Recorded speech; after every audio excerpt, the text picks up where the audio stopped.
Welcome to this week's edition of the Dakota Angler 2-Minute Fishing Report. Well, this past week has been busier than previous weeks, thanks to a little bit warmer temperatures. I mean, it got so warm on Sunday that people started complaining about how hot it was. So I guess we can't ever please anyone when it comes to the temperature or the wind or anything like that. We just have to take it in stride. And as fishermen, we usually do that. We're easily to adapt to whatever Mother Nature gives us. But the good thing with the warmer water temperatures brought by the warmer weather, it's turned on the bite a little bit more, and especially in some of the smaller lakes. It's turned down the pike bite, the nuisance pike bite. So that's the good thing as well. The walleye bite has been sporadic in various locations, especially the Missouri River. But the lakes up in the northeastern part of the state that produced walleyes this past week included Waubay and Bitter. Those are probably the two main ones right now. A lot of 10 to 12-inch walleyes, 13-inch walleyes you got to sort through, but that's, again, typical for this time of year. North and South Rush has also been popular. Hazelton, Dry Lake by Clark, Goose, Opitz, Bullhead has been a few being caught there. Also Clear, which is all the one northwest of Castlewood. A few have been caught there, as well as Three Buck, and again, I emphasize the word few. Then Lynn, Roy, and Swan, and I'm talking about the Swan Lake in Clark County. Down in the southeastern part of the state, the lakes that produce walleyes included Thompson, Ponset, Dry Lake by Willow Lake, and for a change, I can say that it's been a fairly consistent bite at all three of those locations. 81 Ponds, Sinai, Cottonwood, Madison Island, as well as Vermilion and Diamond, all have produced a few walleyes here and there. And then also Twin Lakes, the Trophy Lake northwest of Sioux Falls up by Hartford, or Humboldt, has been producing a few walleyes there, but the biggest problem there has gotten pretty weedy over the past week. Now the Missouri River, again, up and down bite depending on where you go. A lot of smaller fish, especially in Francis Case.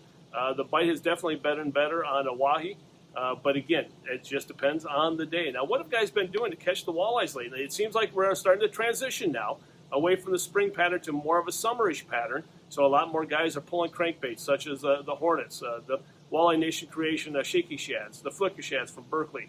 Also the Hornets have been very good. Other people are starting to bottom bounce, and really right now a lot of people are bottom bouncing with slow depth, using a half crawler or an artificial crawler, and we'll talk about that in here in a little bit. And then a few people are still using jigs and swim baits. This is still a swim bait time of year. It's a great way to catch some of those larger fish. You can use the 3-inch or 4-inch, and some of the swim baits that people are using are the Champ Swimmers by Berkeley, also the Walleye Assassins, and then the Kitex. And the Kitex are very soft and subtle type of presentation. So if you haven't ever used a Kitex, you might want to stop in and take a look at them. Now the crappie bite around the area, again, now is starting to wane down a little bit since the spawn's pretty much over. But the lakes that produce crappie include Big Stone, Pickerel, Kempeska, Ponset, Thompson, as well as Madison, Vermilion, and Wall.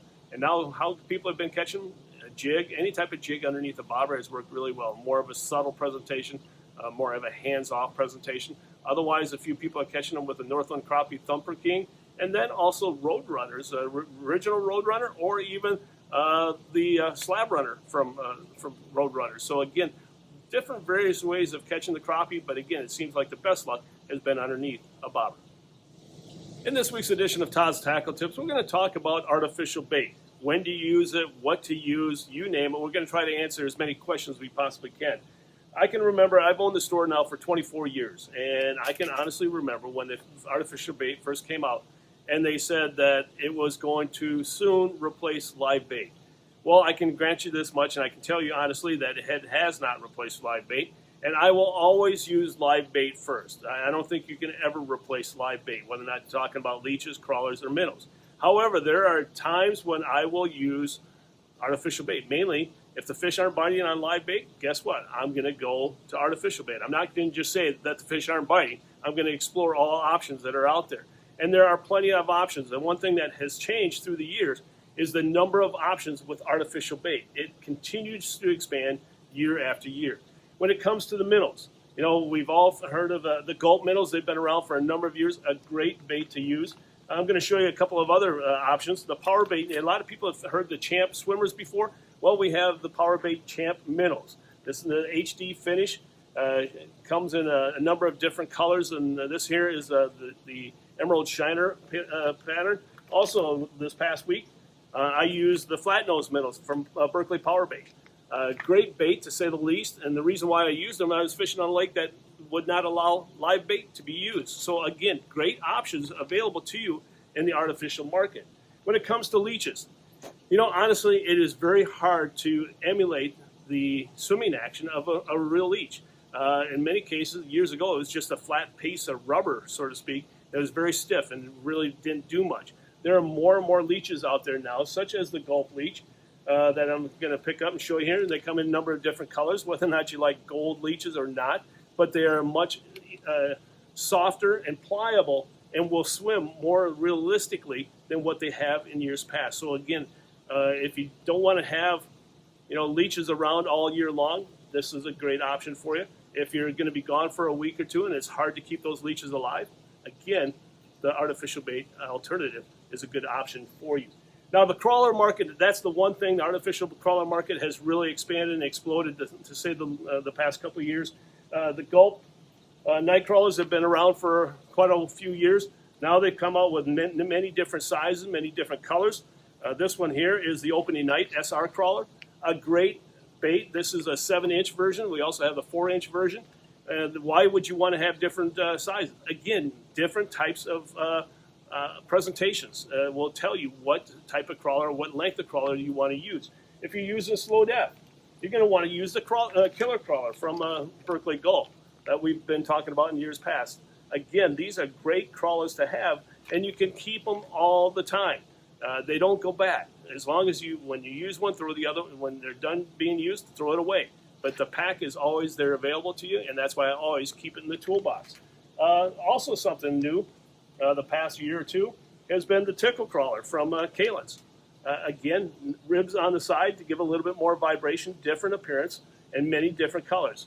The other crawlers that a lot of people have heard because of Tom Bolig from Kalen's is the old Uncle Josh. I remember growing up with Uncle Josh. Now they have the crawlers. They've been around for a few years, to say the least. You can cut them at the length that you want to use. So again, great for slow death or the search baits from Kalen's. Very good tactical use for them. Then also Northland came out with a number of different crawlers through the years. This year, or I should say late last year, they came out with the eye candy. Here's the jig crawler.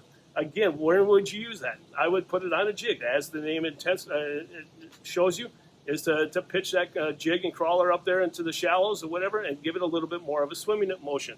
If you're pulling crawlers and trolling with a bottom bouncer and a 2-hook crawler harness, you can use the eye candy crawler. Again, very great options. And sometimes people say, well, why would I use an artificial crawler when using a bottom bouncer versus a real crawler? Well, I can tell you this much. What I do, especially with slow death or even with the crawler harness, if I'm fishing a lake and I'm getting continually nipped off with a live crawler by small perch, I'm going to switch that live crawler to an artificial crawler because then I don't have to continually replace that live bait. So again, there are different times for different types of bait, whether or not you're talking about an artificial crawler or a real crawler, artificial leech or a real leech or artificial minnow or a real minnow. They all have their purposes in the fishing area. So again, you have to figure out what the fish want on that given time and give it to them. And the nice thing about these artificial baits is, as I mentioned, they never go bad and you can keep them in your tackle box all the time. So again, if you don't have any of these or you haven't seen some of these options that we've shown you, stop on by here at the store or check us out on the web at dakotaangler.com. Now it's time to take a look at a few photos that you sent in to me this past week.